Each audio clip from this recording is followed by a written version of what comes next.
What's up, Warrior Nation? I'm your host, Jonathan Heinbaugh, alongside Ciongoli. and today we're talking about Black Panther. Now, Kaiden, what would you say your favorite part about Black Panther was? If I had to pick a favorite moment outside of like the actual movie, it has to be Stan Lee. Like, I know that sounds weird, but I love Stan Lee's cameos. I enjoy him so much. But in the actual movie, there's nothing better than Killmonger's scene after he's been stabbed. He's on top of the cliff back in Wakanda, his true home, and he says something to the effect of, "I don't want to be saved. Bury me at sea with my ancestors who knew that death was better than bondage." And I think that's just a really powerful moment for the movie and kind of summarizes his character. I agree, and you really do get a visual of Wakanda's culture as a whole, and that's what I think I enjoy most about the movie, is like you actually see Wakanda as a place, not a set piece necessarily, where you do get like, these are the people, this is the way they act, and they have an understanding of the world around them. There's a certain truth to the town. I think Marvel's always done kind of like the space odyssey or some kind of crazy celestial object orbiting, you know what I mean? Mm-hmm. But Wakanda was a place that just kind of looked like updated Africa. Like, it looked very fancy, it looked very nice and like kind of beautiful in its own way. And it showed that it was like urbanized because it had such a limited space that they worked with. It was truly a town. And it asks the question of like, if we have so much, why aren't we giving it to other people? And you know, they use their certain metal that they had going on to say like, why do we have this technology? Why aren't we giving it to other people? And they were like, well, it's to protect other people, but is that morally okay to hold back on the world when they're struggling? And I think that's what makes Killmonger such a volatile and like important character, because Marvel always has the supervillain problem. Like, I don't care about Ultron. Ultron, when he went away, that's fine, okay. Didn't care, he had no bearing on my life. But when Killmonger died, there was a certain feeling in me. Like, he was justified in all of his actions. He was allowed to be upset. And I wanted him to live for him because he was such a good character. Mm-hmm. I agree. What do you feel about the soundtrack? How the music played in? It was disappointing. There was, I think, 2 Kendrick songs, and that was it. I did enjoy the tribal kind of African music, though. I think that was well done. I think the only part where I actually enjoyed the soundtrack was during the car scene. There's a huge car chase scene with the Panther and the 2 rival bad guy and good guy.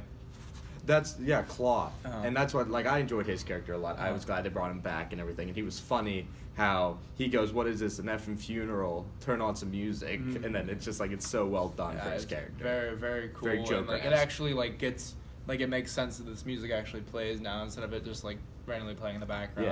Yeah. And unfortunately, my favorite song off the soundtrack, "All the Stars," was only played during the credits, which, I mean, I guess it got me through it, but, you know, I was hoping to see it in the show and the movie. So yeah, you want to talk about your predictions for Infinity War now?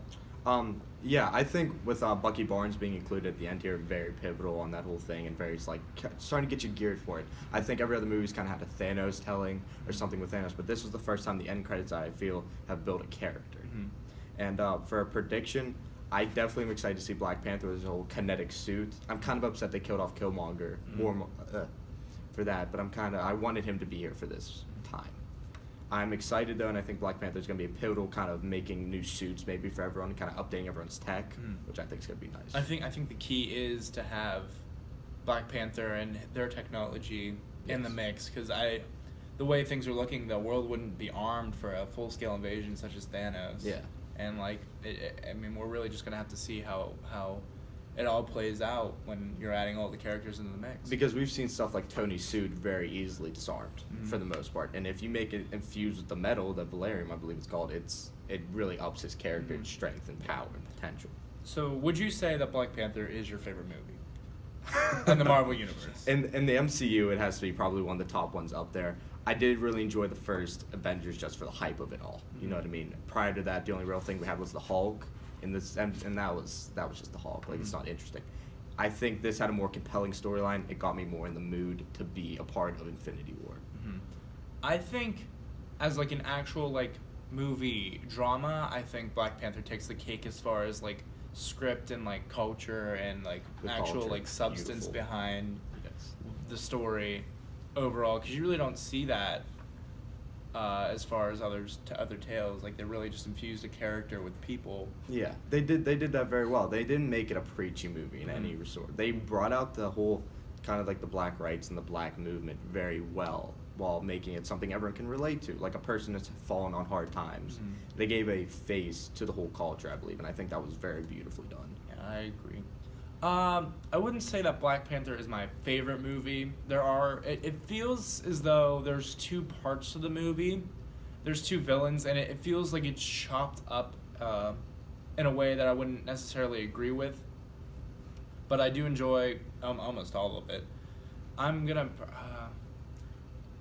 I'd have to give it to The Winter Soldier as my favorite movie still, as far as everything goes. But Black Panther probably in my top 3. I think one of my big problems was T'Challa.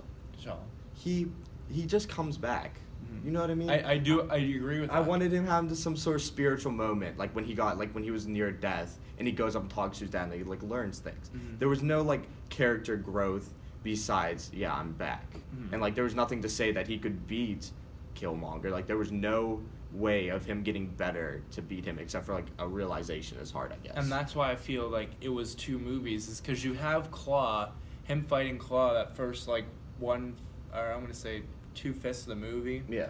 And I was like, okay, this is great. Maybe there's more of a build up to that, and then you have this big fight, I guess, where they're fighting over that, and then that could be a movie. But I feel like that would also be too thin, so that's why they added the whole Killmonger thing at the end, or the 3, 4, and 5 parts of the movie, to infuse that. But it just felt too put together and not enough time. And I hate to say that, but I think I would have rather had like an anti-hero Killmonger movie. Yeah, I agree. I think he was even a better character than Black Panther, how he was built and how he was billed, and how even in that first scene when we first meet him and he's in the museum, and he tells the British lady that, no, you stole our tech, and you white people, you colonizers, and like that was his whole motive. Like I would have really enjoyed that to be its own like separate film. Mm-hmm. I think it was all fantastically acted. I thought the acting was fantastic, and I believed most of it. There were CGI problems as far as the suit goes, because that wasn't not a real suit, and some parts it was lingering. I was like, and some green screen problems, especially when they're in the part with the waterfalls at the very beginning when he's becoming king. I'd look in the background and be like, I'm not believing it. Did you notice at the start with the jungle scene, Black Panther does not even look like a human. Yeah. Like he looks like just a big CGI animal, just flipping around and stuff. And that was kind of off-putting to me. Yeah, overall, I think the movie itself felt a little rushed as far as like movie production wise. Writing wise, I don't think it was rushed, but I do agree with that. So if you were to give Black Panther an out of 10 rating, what would you give it? Definitely like 9.5. Really? Really well done. I'm going to give it a 9. Yeah. All right, well, we thank you for tuning in to us today. This has been The Warrior. I'm Jonathan Heinbaugh, and this is... Ciongoli. Thank you.